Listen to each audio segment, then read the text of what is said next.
Fill her up. You're listening to the Gas Digital Network.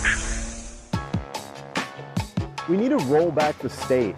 We spy on all of our own citizens. Our prisons are flooded with nonviolent drug offenders. If you want to know who America's next enemy is, look at who we're funding right now. Every single one of these problems are a result of government being way too big.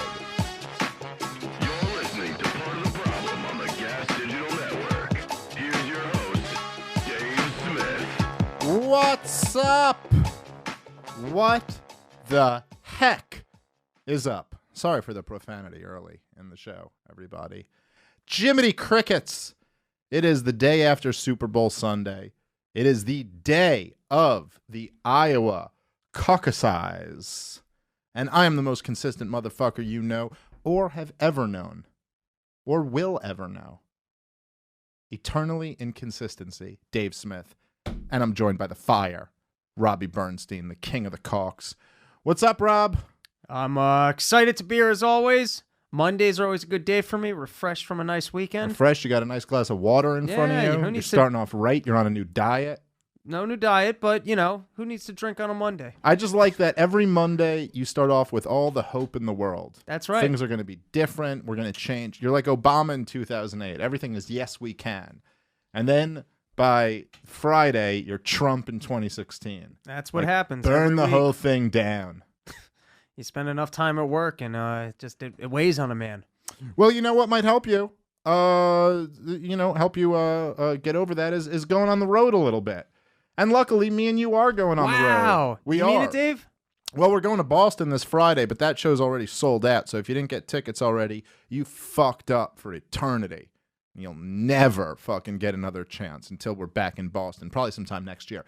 But if you live in the Philly area, we will be there on the 21st, and those tickets are selling quickly, from what I understand. Yes, don't be one of those Boston assholes who's going to have to be in the parking lot trying to blow me or Dave just to get entry. Which is, and by the way, we're just going to take the blowjob and then tell you that we can't get you in anyway. So yeah, there's no contract when you're doing parking lot blowjobs. Yeah, those are the ultimate losers or winners, depending on, eye of the beholder. Try and explain that to the guy at the door. Yeah. Yeah, really. Try. It's like, no. We had a verbal contract before the blowjob. Anyway, February 21st, we're in Philadelphia. We got a live podcast and a live comedy show. Two separate shows at, what's the name of the spot again? I should have looked it up beforehand. All right. I thought you had the phone out. You went into the announcement. All right. I'll go tweet it out after the show. But two separate shows. They're both filling up very quickly. So if you want to come, that's only 2.5 weeks away. Make sure you go get tickets now. Frankie Bradley's in Philadelphia. Philadelphia, the city of brotherly love.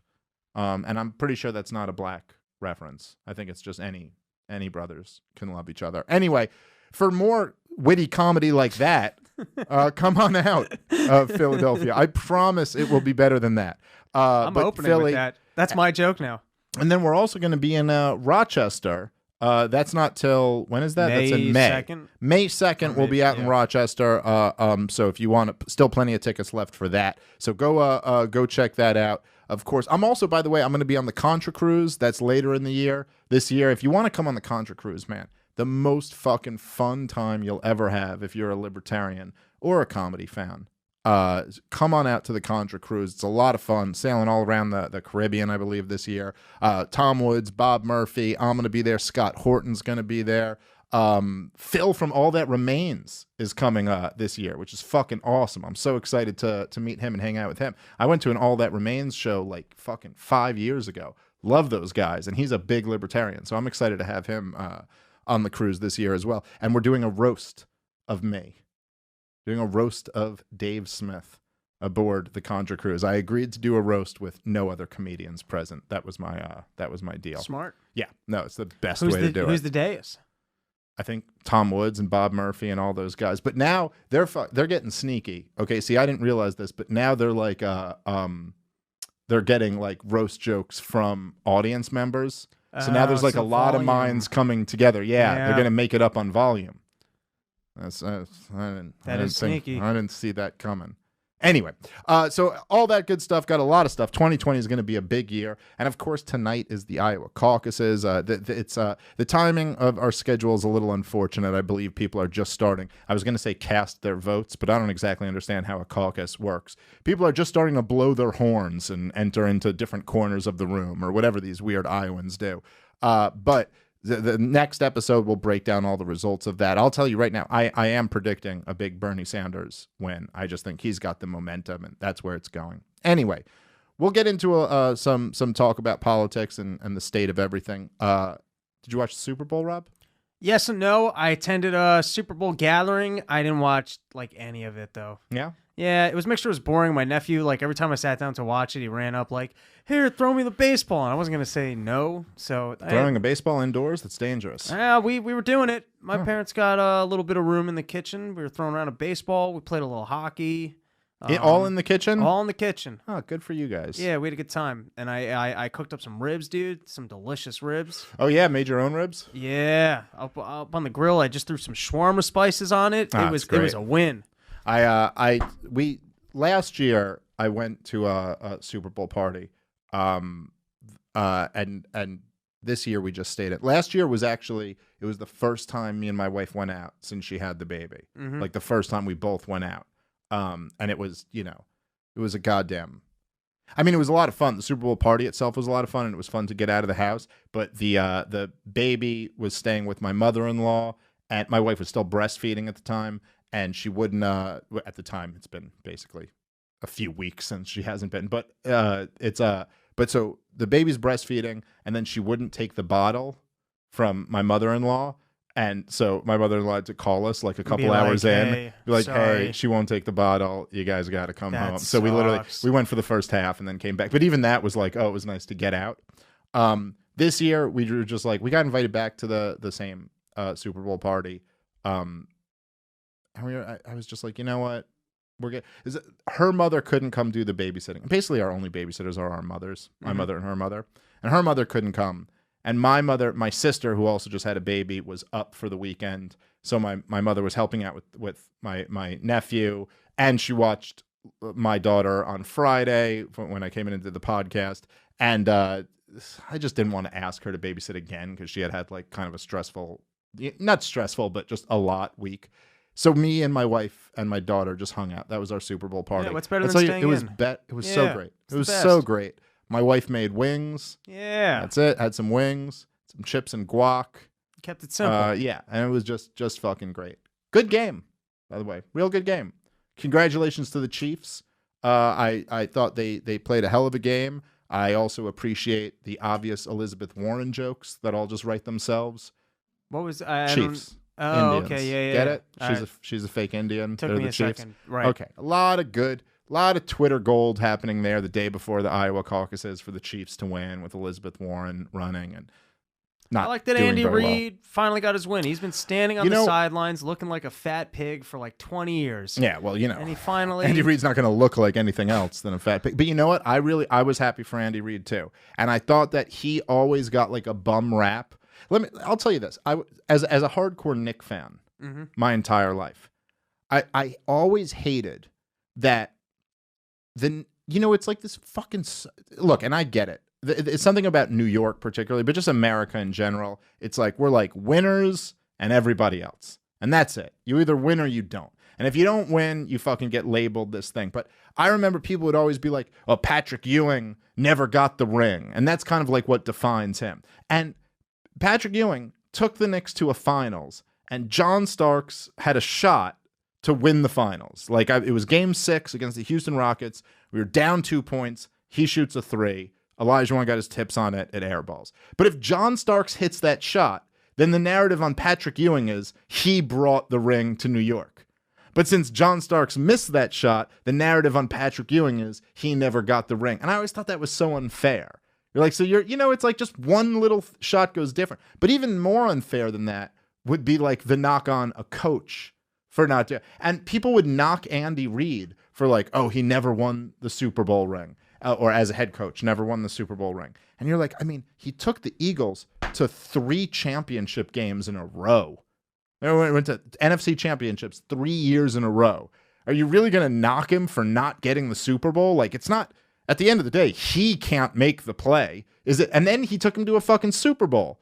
And fucking Donovan McNabb puked on their last fucking drive that was like to win the game. It's like, is it his fault fucking McNabb puked? Like, you know, so it was kind of nice to see that. Also, I think his kid killed himself or something. He's had, you know, some fucked up things happen. So that was cool. And they were down 10 points in the fourth quarter. It was a pretty incredible comeback.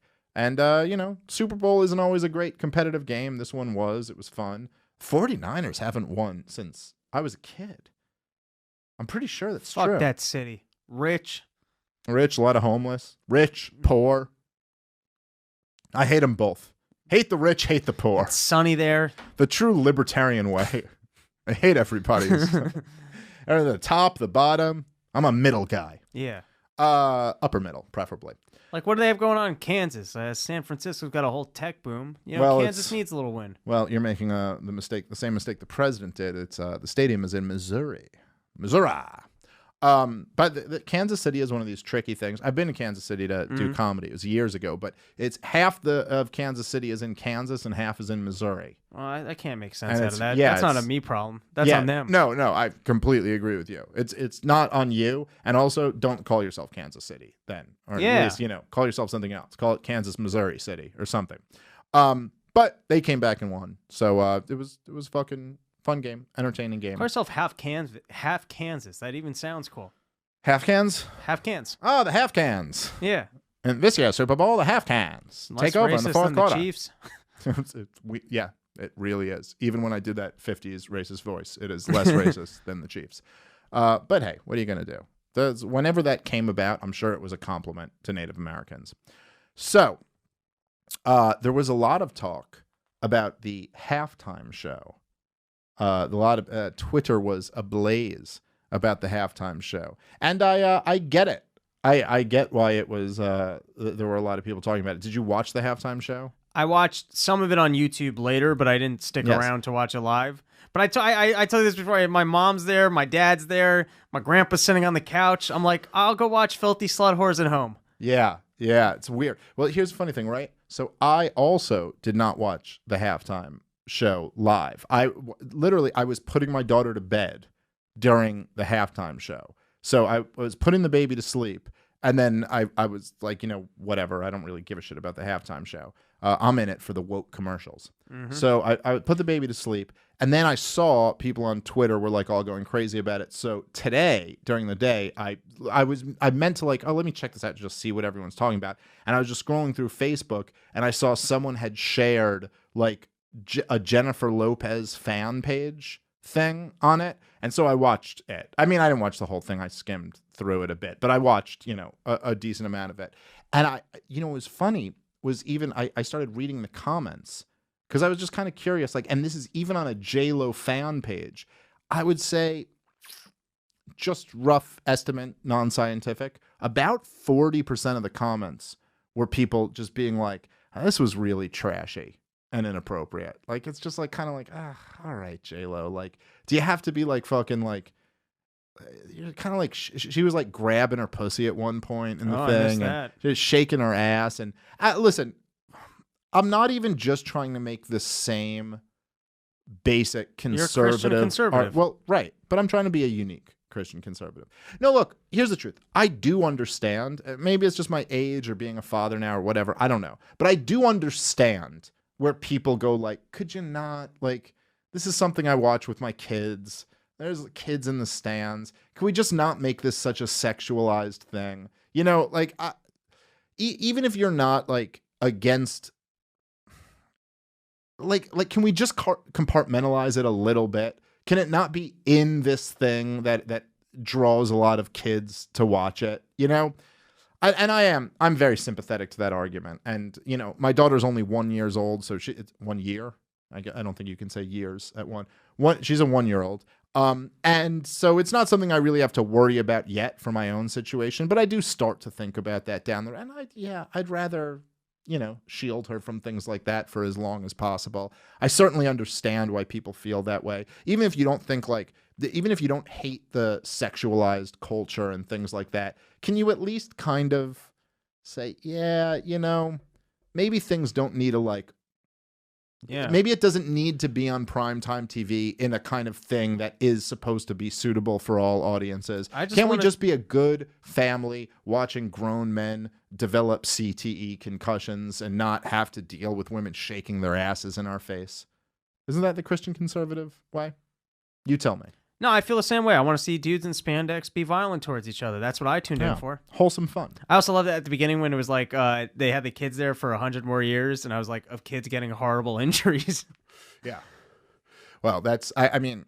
So much military propaganda, too. I mean, like. Oh, it's outrageous. Yeah. It's just outrageous. But that's true at every, that's not just the Super Bowl. That's true at every fucking football game. I mean, just going to a, week 4 fucking Jets versus fucking Jaguars game, and you see it's just constantly thanking the troops, and the Pentagon pays for that shit. It's all fucking deliberate. They got the budget. So that bothered me too, and then I see all that stuff. But there is something about the I get where people are just kind of like, look, man, it's like you said, a lot of people are watching this game with their kids, with their parents, with their family, and it's just a little bit weird to see like look, it was Shakira and J-Lo, and it's just a very sexualized thing. It's like the whole thing. I mean, the weird thing is these are like stars from my childhood, like my teenage years is when these guys, I don't really know about Shakira, but J-Lo was big when I was in high school. And I think Shakira too. I don't know, maybe it was a few years later. So it was a rock and roller. Yeah, well, I was never a big fan of either of theirs, but Shakira's whole thing seems to be ass shaking. Like that's like what she brings to the table. And it's just, I don't know. I get where people are kind of like, you might like looking at a chick's ass and you might like hanging out with your mom, but you're like, can we keep these separate? Like, I don't like to do them all at once, So I completely understand that. The thing that more struck me was just, I just found the thing so cringy. Like, they're just too old. They're too old to be doing this. It's so weird to see moms shaking their ass in like on stage. It's I said this to you before, Rob, but it's like to me, I think slutty dancing and gangster rap are for the young. This is a 20-year-old's game, and you should leave it to them. You could push it up to like 25. But beyond that, it's just so fucking cringe to see a 50-year-old like fucking spreading her legs in a half thong, like grabbing her crotch and shit. You're like, she is a mom in the Puerto Rican community. She's a grandmother, okay? She's a young grandma in the white community and an average grandma in the Puerto Rican community, from what I understand. And it's just strange. It's strange to see this. So it's this weird thing where like, see, you almost like obviously Shakira. I mean, I maybe Shakira has some talent. I don't really know anything about her. J-Lo was never a good singer. She was never a good singer. J-Lo, she was never a good actress. J-Lo was the hot chick. That's what she was. She was the hot chick with like a fat booty. Like that was her thing. And that's what she got famous for. And fine, whatever, that's what you get famous for.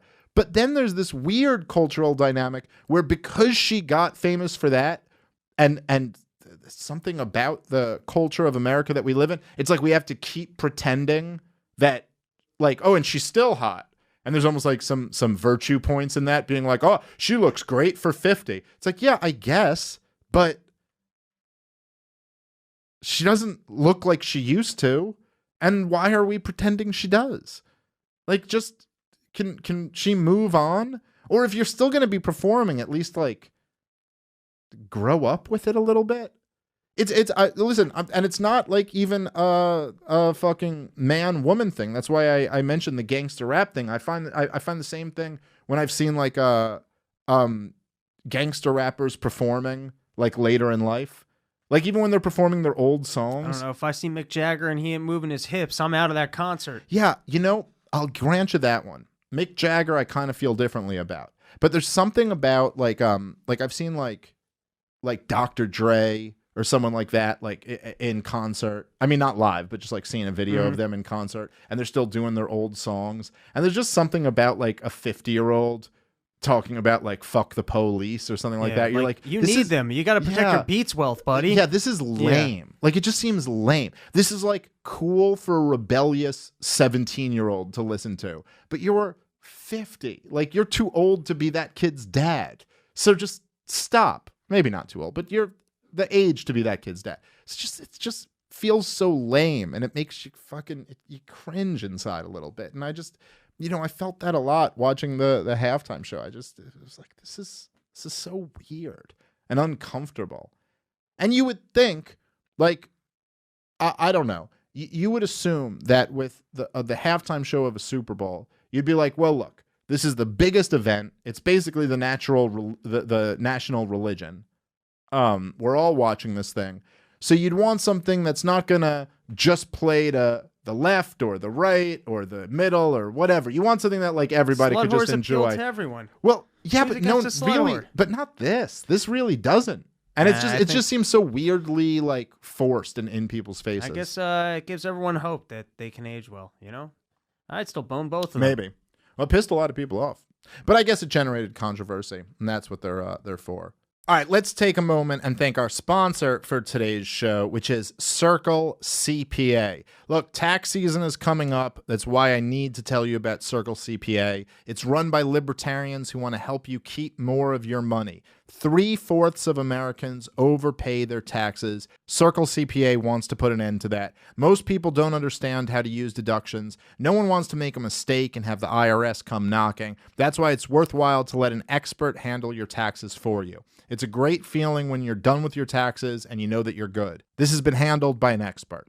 Not to mention going through forms, figuring things out, trying to use online tax software. It's all a headache. That's why I recommend Circle CPA. They have 12 years of experience. They know the tax code. They're not afraid of the IRS. They have custom software to be efficient in putting together your taxes. Working with a real accountant can save you a few hundred or a few $1,000s depending on what you earn this year, then thousands more from tax planning for future years. And not only is Circle CPA here to help, they actually have a pay what you want model. That's right, you pay what you want. They feel that until the IRS is abolished, all Americans should have expert tax preparation. And they know that when you see the savings, you'll be back next year. So go to circlecpa.com and save some money on your taxes. That's circlecpa.com.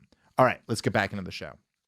I also, and I hate to fucking continue down this theme, but I saw like several different libertarian tweets in response. This is kind of touching on the theme that I was mentioning the other episode, but there's several libertarian Twitter accounts who I guess I follow, or who, someone I follow retweets or something like that, who I saw, who were kind of like, in response to conservatives being like, hey, I'm watching with my kids, could we not have like a chick in a thong or a chick shaking her ass or whatever? And they were like, hey, how about the NFL can do whatever they want to, and it's your job to raise your kids? And I just kind of, I don't know. Like, I hate when libertarians just can't go to like the next level where it's like, yeah, none of us are suggesting that there should be a law compelling the fucking, decency standards on the NFL. Like, okay. We wouldn't be libertarians if we were arguing for that, right? We're there. But then, one level above that, like scratch one more brain cell through this argument. And it's like, yeah, okay, I get it. But then if you're just saying, well, the market should decide, well, aren't they, as fans of the NFL, part of the market? Isn't them voicing their opinion as a consumer, as a customer, a legitimate market function, the same way that having this halftime show is a legitimate market function? It's like, okay, so take it to the next. And by the way, they're almost always young libertarians who don't have kids, like who are making these points. It's like, yeah, no, I get what you're saying. Listen, the buck stops with me with raising my daughter. Yes, you're right. If I feel like the fucking Super Bowl is too trashy in their halftime show, then we won't watch it in my house. Okay, fine, fair enough. And yes, nobody should initiate violence against anybody else, of course. But can you also understand the argument where it's like, if you are raising a kid, it's kind of tough when something as mainstream as the Super Bowl has stuff that you don't want your kids to see in it? You know what I mean? Like, are you not allowed to voice that concern now? Is that the libertarian position? And by the way, it's like it's so fucking infuriating because it's really like I mean, you know, I rarely talk this way, but it's a low IQ argument. It is literally a low IQ because in the same sense that you go, hey man, could the Super Bowl stop being so trashy with their halftime shows? And you go, oh, the only libertarian position is the NFL can do whatever they want to. What are you suggesting, they write a law? It's like, oh, I don't know. Are you suggesting that you write a law to fucking enforce the Super Bowl? Like, no, nobody's suggesting that, right? So no one said anything about that. Are you fucking suggesting that we write rules that they have to fucking be slutty? Okay, it's the same fucking thing. Nobody's like suggesting the government dictate anything here, but it's just like, I don't know. It's kind of hard when it's fucking like I can control my kid not watching an adult show or not fucking going in some like bad, you know, in a strip club or something like that. But it's kind of hard when it's fucking on NBC or whatever, what was it, Fox this year, like fucking in prime time at like the national fucking holiday. I don't know. Who are the big rock acts that I don't think AC/DC or Metallica have done it? I could both see. I think Aerosmith did. I think Steven Tyler did like a few years ago, or maybe more than a few years ago. It all blends together. I could see John Fogerty doing a good spot in there. Maybe. I did. Didn't Rolling Stones do it once? Yeah, when you had that thing with the titty coming out and Janet Jackson horrifying all of us. That was Justin Timberlake and Janet Jackson, right? Yeah, the wardrobe, whatever, showing us kids some nipples. Yeah. People were all in an uproar. That was a different time in America. So then they went real conservative. They went back to back. It was Stones, The Who. I thought maybe. Oh yeah, that's right. Paul The McCartney. Who did it. Yeah, was it Paul McCartney one of those years too? Maybe. I can't they remember. Did Bruce Springsteen, who I don't Bruce get. Springsteen I don't get it. did it. I remember Bruce Springsteen did it, and he played like 3 new songs. Oh, and everyone's like, and I was like, "What the fuck are you doing Born right now, to Bruce?" Run, and then he came out with he came out with Born to Run, and you were like, "All right, Bruce, fine. At least just play the fucking hits. This isn't your crowd here to like be like, what are you working on, Bruce? Like fucking play the goddamn hits." But I just I don't know. I don't like, you know, you can't. I guess what just bothers me about the libertarian thing too is that it's, and I've come across this a lot recently where I said something like I tweeted something the other day about how like there's this new thing, and it's specifically been said where a friend of mine, you know, was getting death threats for a joke that they tweeted about Kobe Bryant. Let's just call him Shari Bafir. Okay. And he was getting death. And I said, I was like, you know, I saw a lot of people, and they were tweeting this thing where they're like, I believe in free speech, but speech has consequences. So it's almost and when you say that in response to somebody getting death threats for a joke, a comedian getting death threats for a joke, and then there'll be these fucking idiotic responses like, well, I didn't find it funny. It's like, I don't give a fuck if you found it funny or not. I don't fucking care. It's not like if fucking like I don't know, like Brian Regan and Jim Gaffigan and Bill Burr and Dave Chappelle all came out with new specials today, and you pick one, you didn't like that one, and someone was threatening to kill them over that, and you go, well, I didn't find that special funny. Like, well, who gives a fuck? Who fucking cares if you found it funny or not? Like, and you go, well, I'm for free speech, but speech has consequences. It's like, wait, like violent consequences? So anyway, somebody I know, you know, getting doxxed, getting fucking threatened, and then there was people like, well, I'm for free speech, but speech has consequences. And I tweeted out where I was like, okay, well, here's the only consequence that there should be for a comedian making a joke that you don't like. Don't laugh. That's it. Any other consequence from that is like insanity. And then there's all these people who are like, well, actually, that's not the libertarian answer. The libertarianism just says that the government shouldn't write a law or that no one should initiate force, but there could be lots of other consequences, like you could get fired or blah, blah, this. It's like, yeah, dude, no, I know. Do you really think I don't know libertarianism 101, the most basic bitch libertarian argument there is? Do you think I'm unfamiliar with this? It's like, yes, no, I know. I live in this fucking world. I'm aware that there is like there can I'm like the same way that you're kind of like, well, the libertarian answer is the market decides what. It's like, yeah, I'm now participating in the market and telling you what I think the appropriate response should be. So I'm not advocating the government fucking, you know what I mean, like force comedians to make these jokes. The same way you're not advocating the government force comedians to not make these jokes. Now we're participating in the market. Like that's the fucking thing that I don't understand. Where libertarians can't like address this, where you're like, oh, okay, well, like, yeah, the market should be like, well, people can voice their opinions and do whatever they want. It's like, right, that's what I'm doing. I am participating in the market right now and telling you what I think the response should be. Anyway, goddamn, fucking pisses me off. I hate when libertarians disappoint me. Bothers me. It bothers me greatly. All right.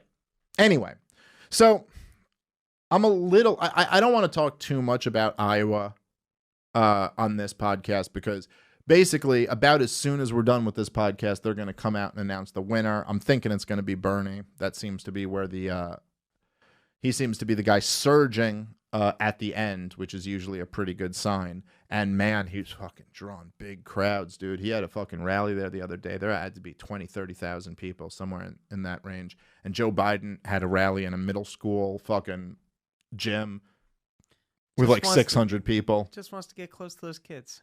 Well, it wasn't just kids there. I mean, they rented out a middle school gym. But yeah, Joe Biden's carrying the middle school vote. But you know, so it's going to come out who won that, and then our next podcast we'll discuss the what is a Bernie rally? Do we have any footage of Bernie rally? Does he carry it like Trump? Is he good at it? Well, it's not like Trump. Nothing's like Trump. No, he kind of repeats his platitudes, but it gets big pops. But from doesn't the he crowd. just have the one line of you know? Oh, he's got a few. Why should the 99% the 1%? Yeah, what's a 1%, Medicare, 99%, Medicare for all, and 99.1. you know, no, it's a lot of that. It's a lot of fucking socialist, Jewish, autistic ramblings. But he fucking works the crowd pretty well. I mean, they enjoy coming to see him. Healthcare, college, 99%, 1%. I guess here's what might be interesting to talk about, okay? Is that, and this will be relevant after the caucuses, and, you know, as much as it is now.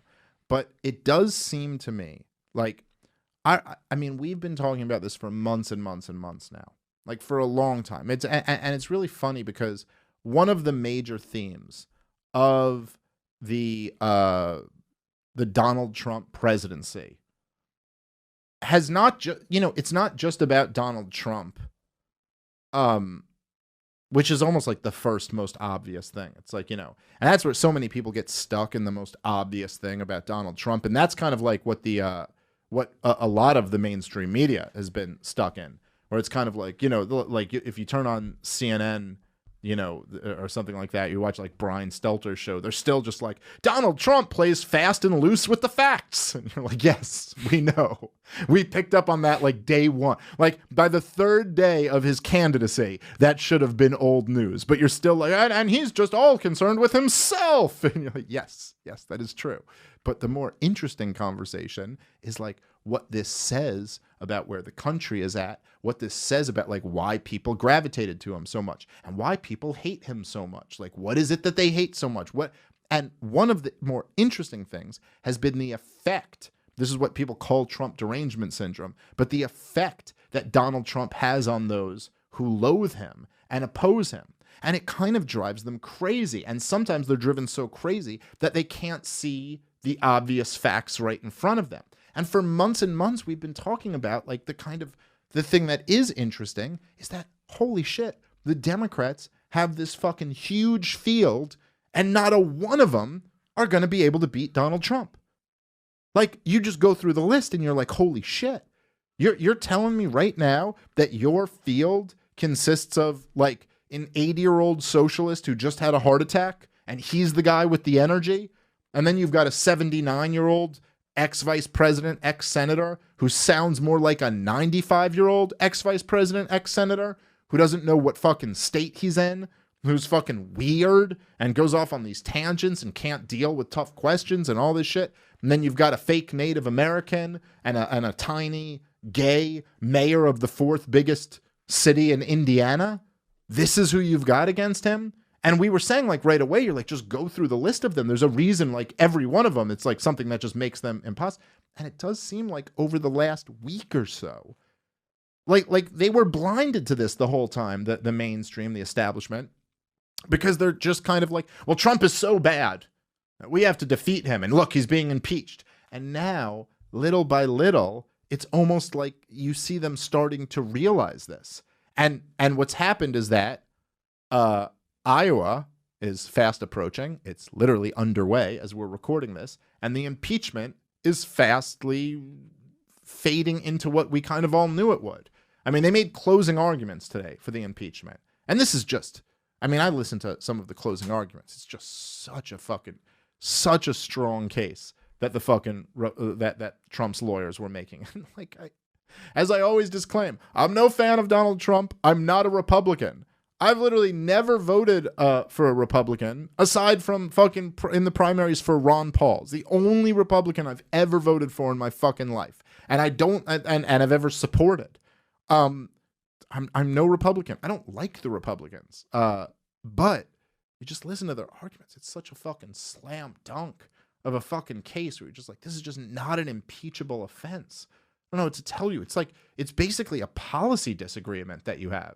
All right, guys, let's take a moment and thank our sponsor for today's show, which is Talkspace. We all have habits that we want to kick in 2020, but you don't have to set unrealistic goals to make a positive change. There's no one size fits all to meet your goals.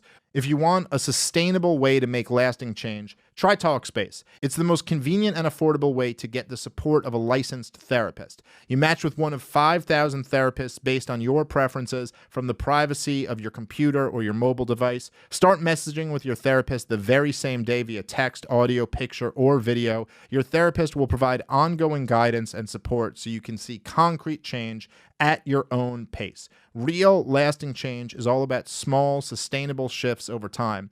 Talkspace Online Therapy makes getting the accountability of a licensed therapist easy and affordable. You'll have the dedicated support system you need to achieve your goals one step at a time. The bottom line is that we all need to conquer challenges. Start 2020 off right with Talkspace. Talkspace Online Therapy will find you the perfect licensed therapist to be your dedicated support system.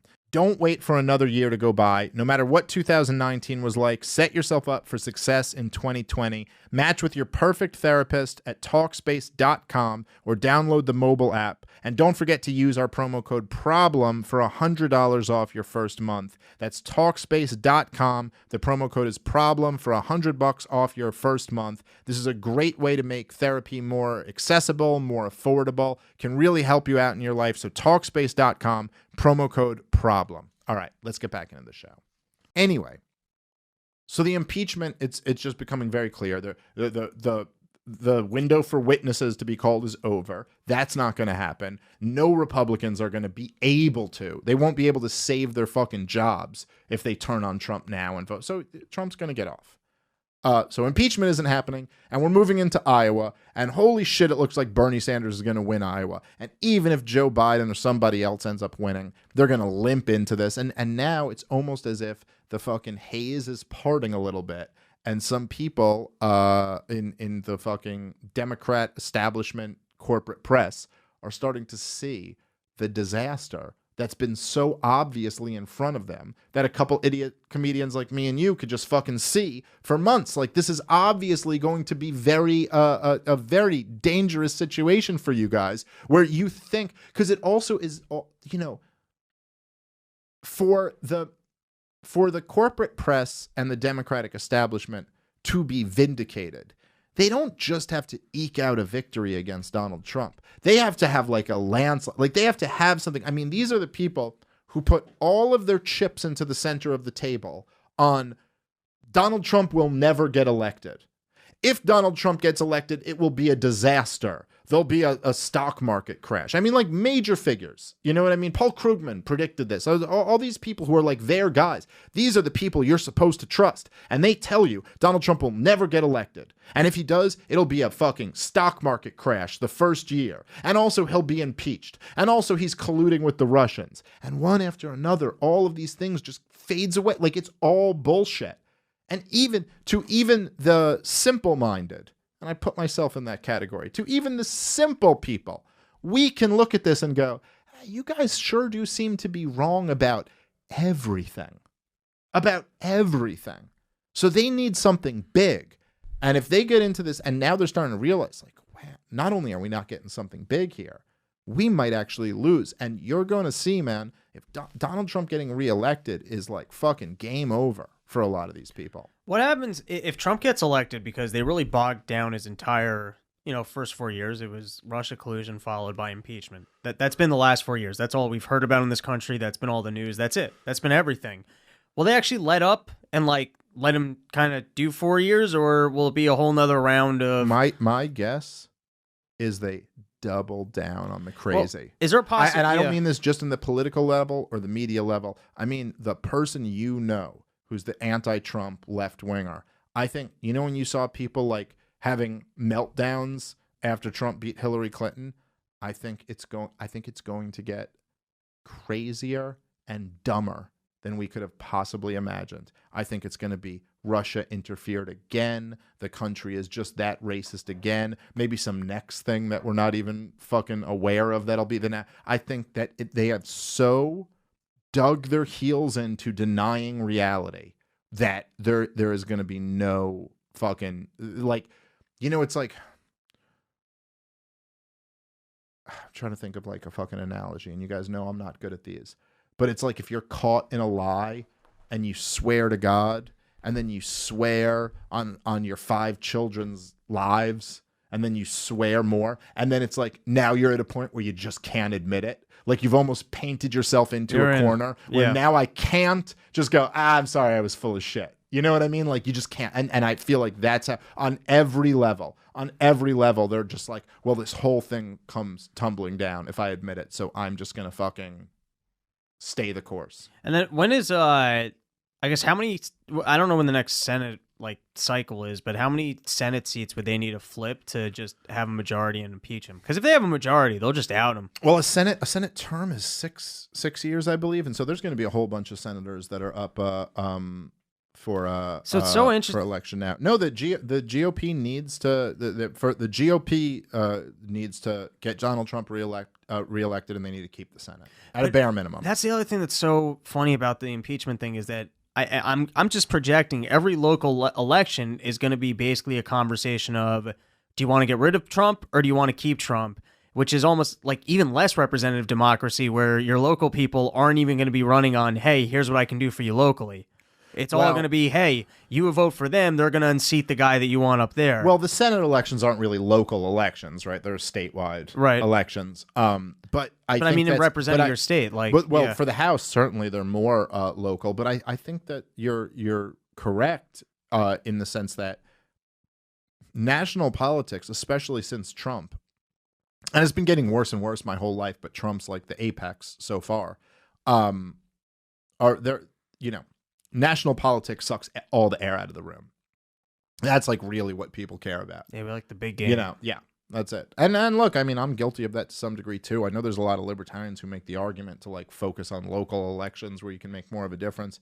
And then people will be like, someone will message me and they're like, "Hi Dave, I'm running for the 32nd district in Brooklyn on the libertarian ticket. Do you want to have me on?" And I'm like, "Nah, I want to talk about Trump."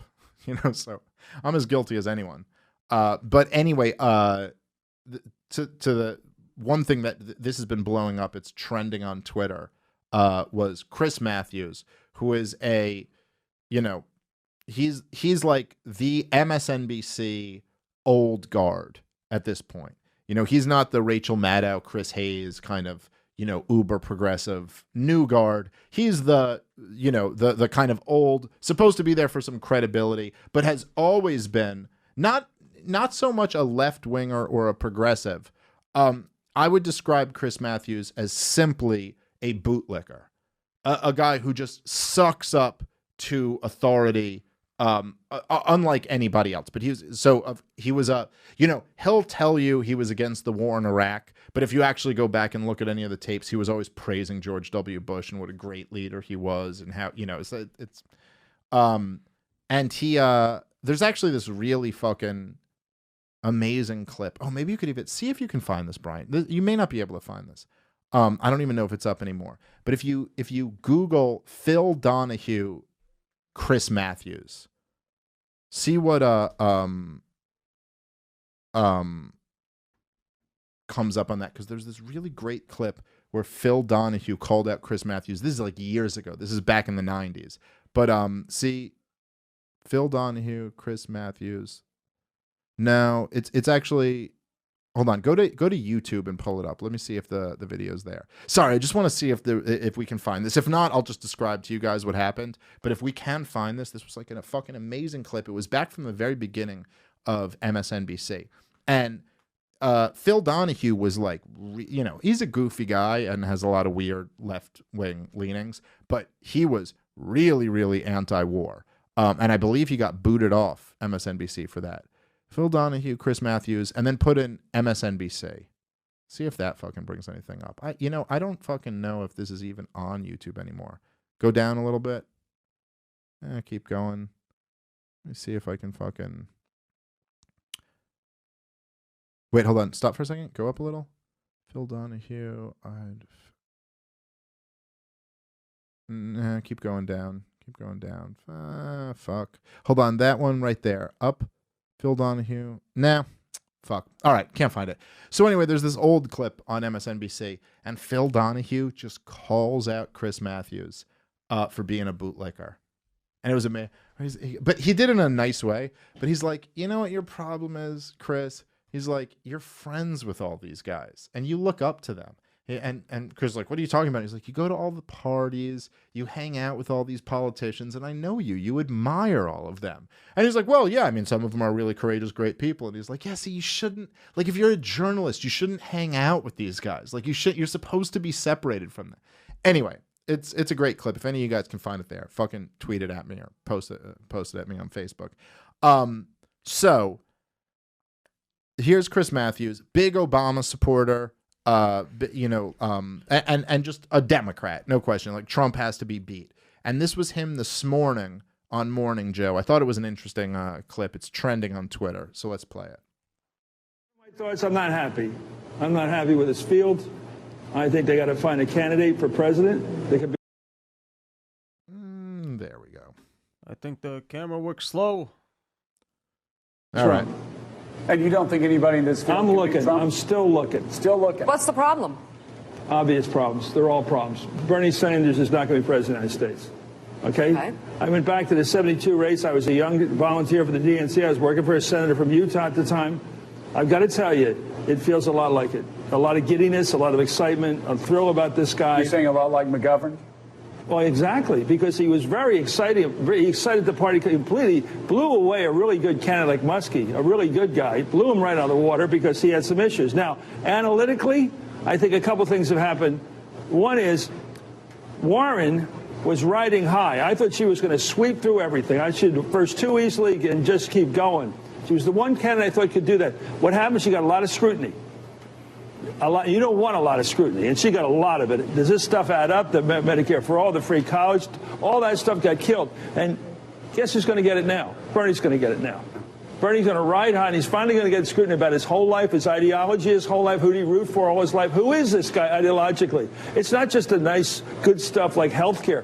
Why does he say the stuff he does about Maduro and people like that? Why does he say Denmark one week and then somebody else?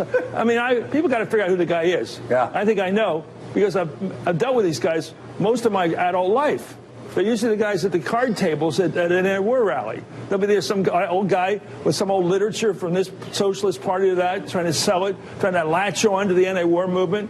There's always guys like that. And they're usually, as Howard Fine once said, non-negotiable demands, yelling up at the administration building during the anti-war movement.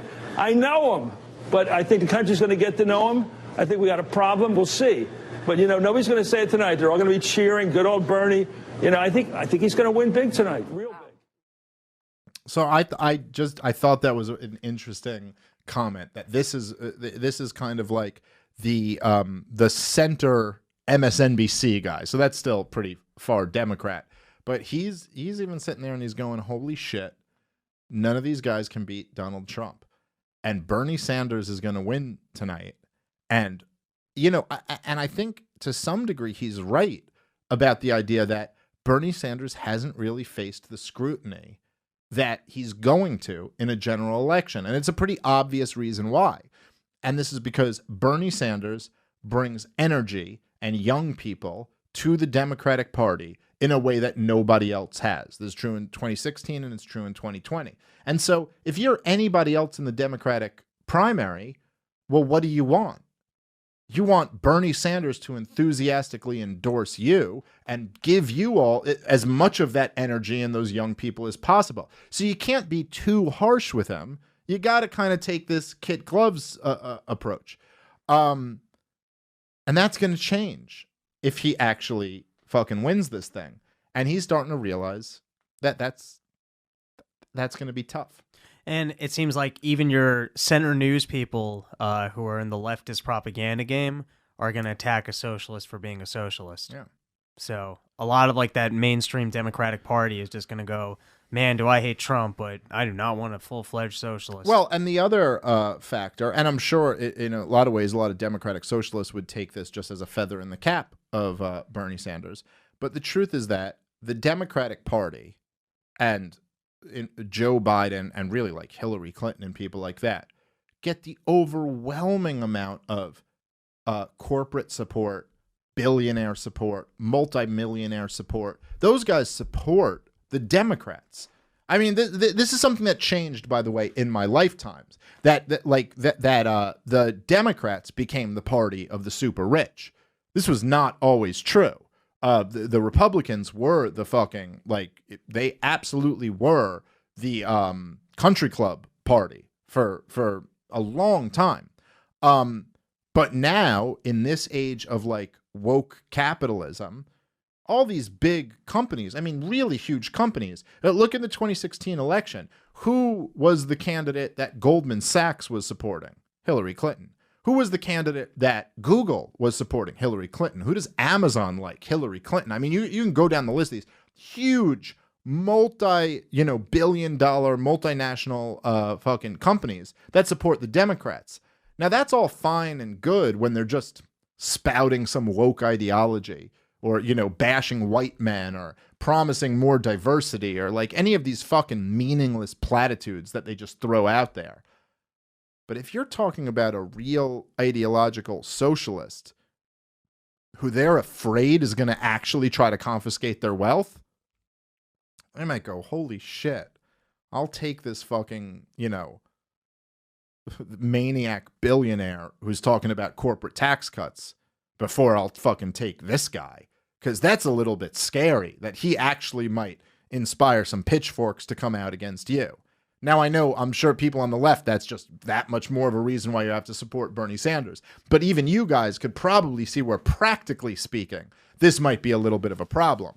And I think Chris Matthews, likes the establishment Democrats much more than them. Now, by the way, I don't.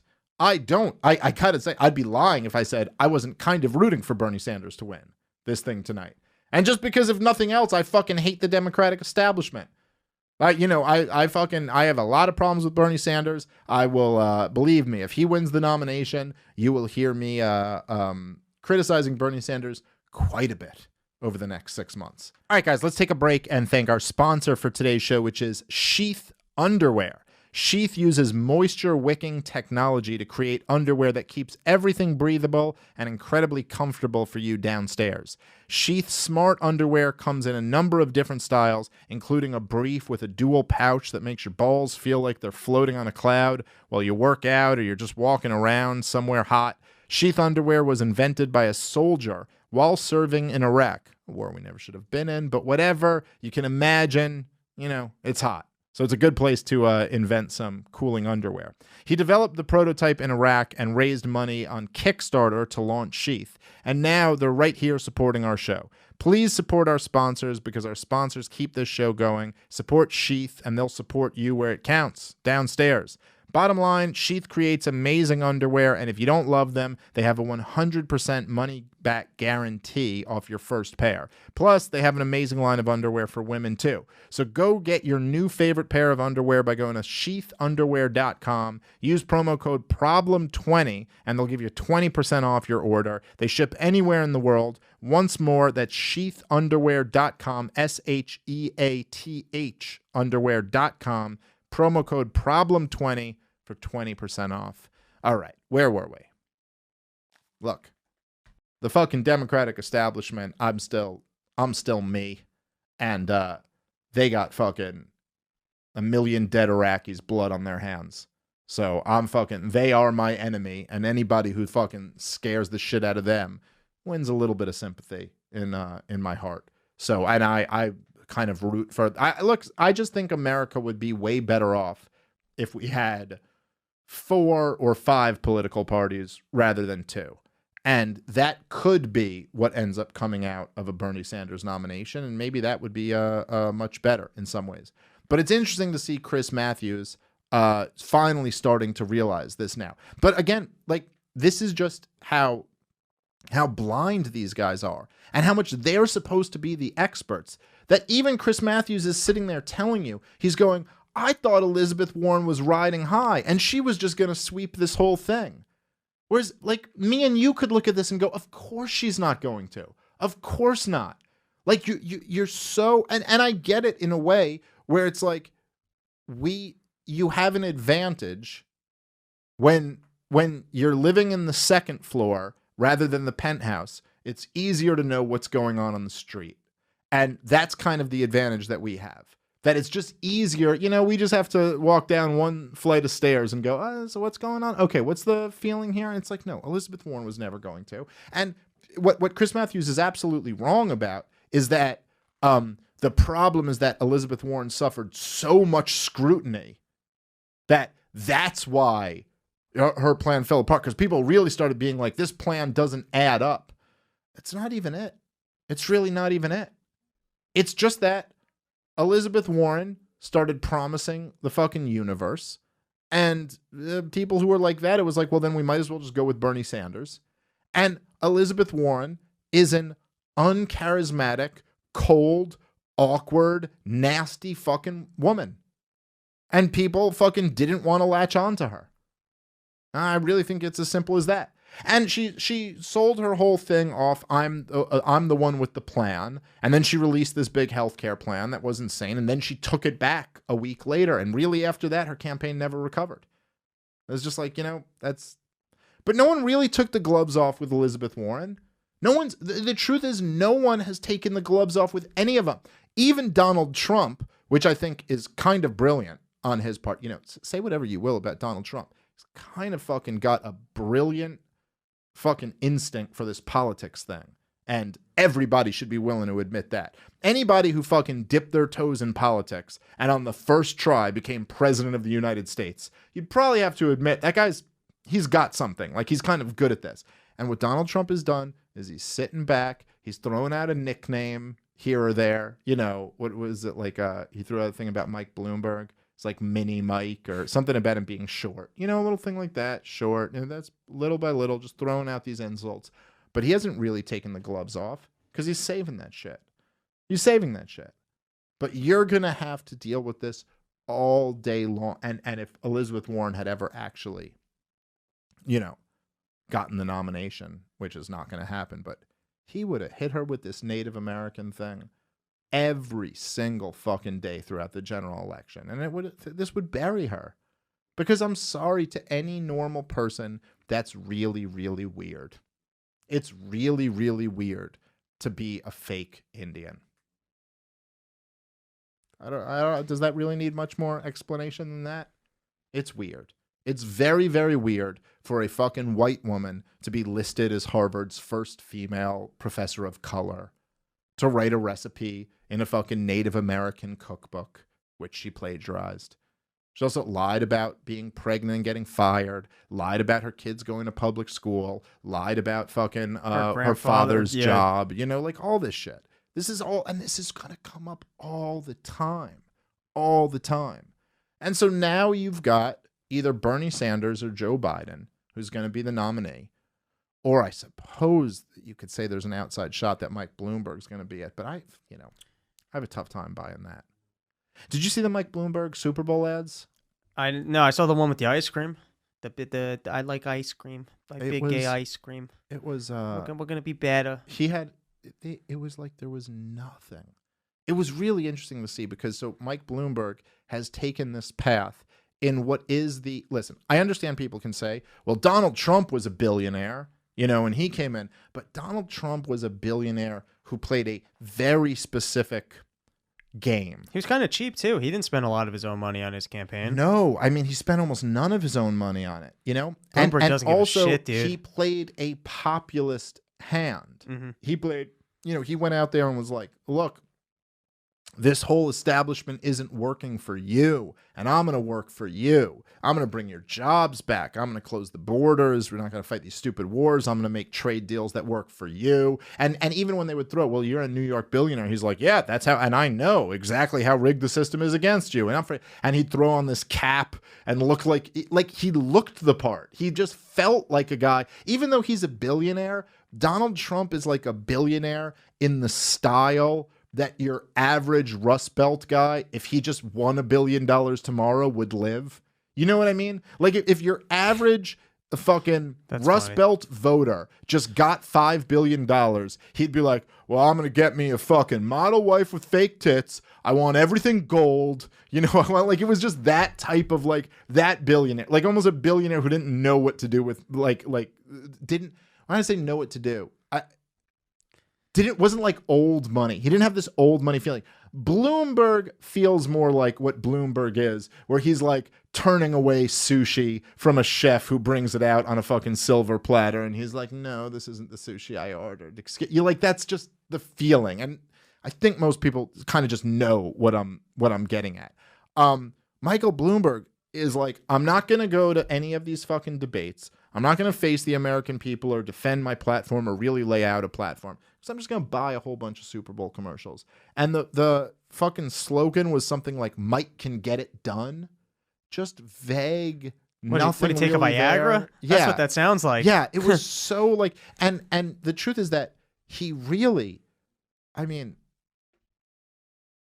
like, you're also not running for the Republican nomination. You're running for the Democratic nomination. And the Democratic nomination is split up into several camps.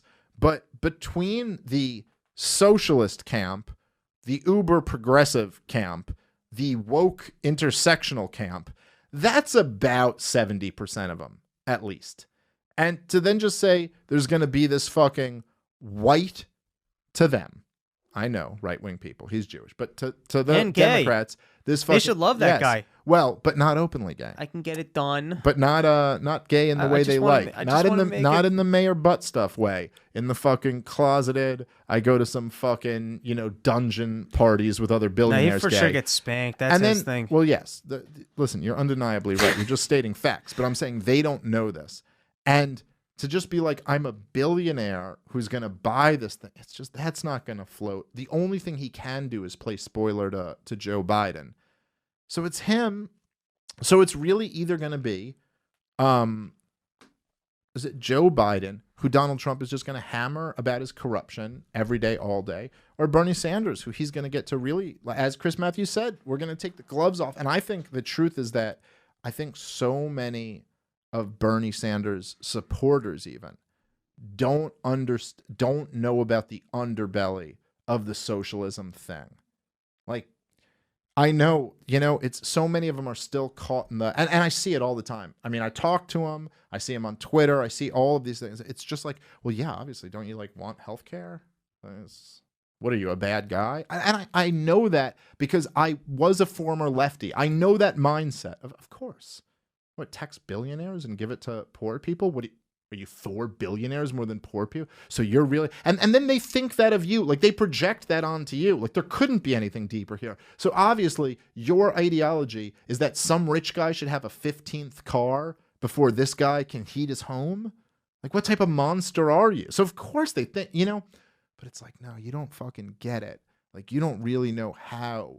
fucking, you lift up the carpet and there's some fucking cockroaches underneath that bitch. Like, it is really, really ugly. The type of authoritarianism you have to embrace to actually achieve this egalitarian world that you want to live in. So that's, we're looking at one of those things, and I think Trump is starting to realize that. The other clip that I wanted to play was just something that, again, in the other scenario, if Joe Biden does get this done, and don't get it twisted, in this Iowa caucus right now, I mean, you guys listening already know who won this thing, but if anybody except Bernie Sanders wins, Joe Biden wins. That's the situation we're in. right now. Like a vote for Mayor Pete is a vote for Joe Biden. A vote for Elizabeth Warren or Klobuchar is a vote for Joe Biden. What all Biden needs is for Bernie to not win. He needs to break up this momentum of Bernie. And then he needs to get to Super Tuesday without fucking Bernie having a lot of momentum. But here was another little clip that I thought just showed one of the things that Donald Trump that helped him win in 2016. And again, I think just about everybody who paid attention to the 2016 election would realize this, is that Donald Trump, politicians are naturally, at least American modern politicians, are naturally kind of stiff. And Donald Trump is loose. He's just loose. Like, in martial arts, like, or in fighting in general, you're supposed to be fucking loose. Like, you don't want to be stiff. If you're stiff and you get hit, you're more likely to get knocked out. You're more likely to get hurt. If you're loose, you're, like, better off. Donald Trump was always loose. So the hits come in and he just fucking absorbs them, throws them right back at you. A lot of other politicians, they're not used to getting fucking tough questions, tough things thrown at them. So here was Joe Biden with what should be an ally in Samantha Guthrie. This was a little interview from yesterday.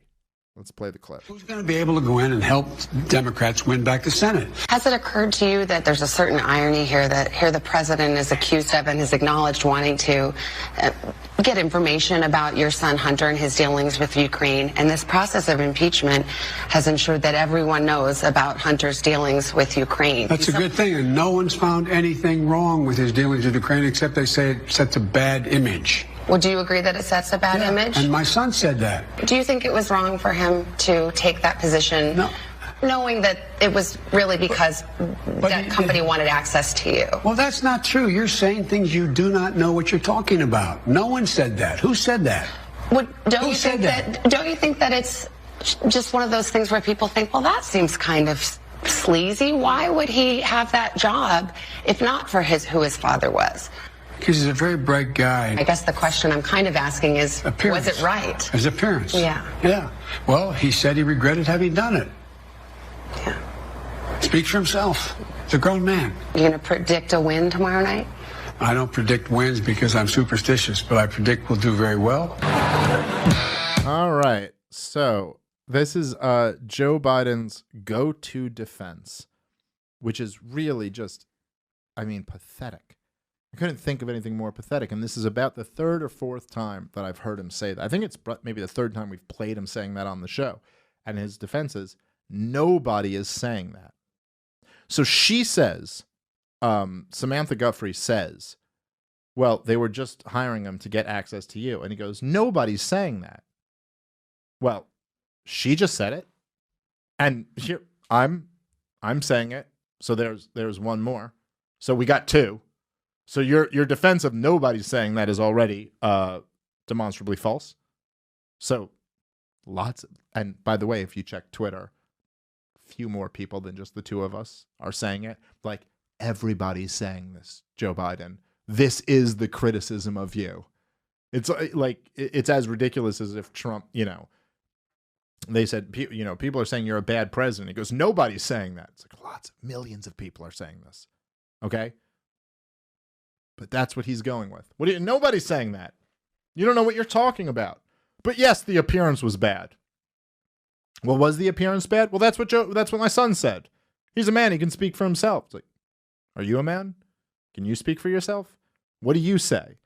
And of course, Samantha does point out the obvious truth, which is that now that Donald Trump's not going to be impeached, and the impeachment fell apart as it obviously was going to. What really happened? What did the Democrats accomplish here? And this is why you really wonder what was really going on with this impeachment and what the different layers of it are. Because what you accomplished was you took your front runner and you made it a national story. Like, this could have just gone away. This could have been, look, Donald Trump called the Ukrainian president and said, I want to investigate the Bidens. For whatever reason, none of this ever really happened and came out. What made it a national story was the Democrats trying to go after him for this. And now, like it or not, it's a national story that Hunter Biden was working for Burisma and getting fucking hundreds of thousands of dollars a year in an obvious attempt to buy favor or to buy influence from Joe Biden, the then vice president. So now this is something that just about everyone knows about. At least everybody who's voting probably has at least heard about this. So you're going to have to answer questions. And to be calling a fucking, a corporate press fucking average, somebody who's just going to be a fucking Democrat supporter, or at least do the bidding of the Democrats for the whole election, to be sitting there going, you don't know what you're talking about, just because all she's doing is setting you up. She wasn't even like grilling him like, oh, here, this is it. She's like, here, what's your response? This is the obvious question everyone's going to ask you. So here, let me serve you and you can spike it. And he's got nothing prepared because there is nothing. There's nothing to say. So this is when you start seeing why Chris Matthews is saying, I don't feel good. This is what Chris Matthews is starting to realize. It's what we've been saying for months now. This is going to be very, very bad for the Democrats. I think, and I know I've said this before, but I think at this point right now, it seems like the only hope is recession. It's the only out the Democrats have. How do we get jobs from these people where we can like save them the whole hassle? I'm not even saying I agree with any of their opinions, but come to us, lay out the field, and we'll tell you who's alive. Because they mentioned Joe Biden on day one. I said, nah, he's too much of an idiot. And I was smart. Yeah. I would think about how much hassle I could have saved these people. Yeah. But that's the crazy state of the whole fucking, political machinery, is that they've lost touch this much that the king of the caucus, Robbie the Fire Bernstein, should be on their fucking payroll. Yeah, pay me some money. I'll help you out. Throw you $300,000-$400,000 a year. It's all you're looking for. And you will save these guys millions of wasted time. I still hope you lose, but I can at least guide you in the right direction. You might fucking sabotage them a little bit. All right, listen, we're gonna wrap up there. This is I'm really looking forward to the next episode. I can't wait to come back and give some Iowa recap. So should be a fun night, and we will see you guys soon. Don't forget, come see us in Philly on the 21st. Tickets are moving, Philadelphia, so if you want to come out, go buy tickets now. Live podcast and a live stand-up comedy show, 2 separate shows. Run Your Mouth in Steamboat for Valentine's Day, and I'm in New Haven at the end of the month, so I don't know. Fuck yeah. I don't have a website, but you can find my date somewhere. Let's just look on the ground. It'll be in chalk somewhere. All right, guys. Thanks for listening. Peace. Hey guys, thanks for watching the video. Don't forget to subscribe or hit the notification bell. Here's some links to other videos of highlights that we've done. We always have the last 15 episodes up on YouTube for free, so make sure you check them out. Again, thanks for watching, and see you soon.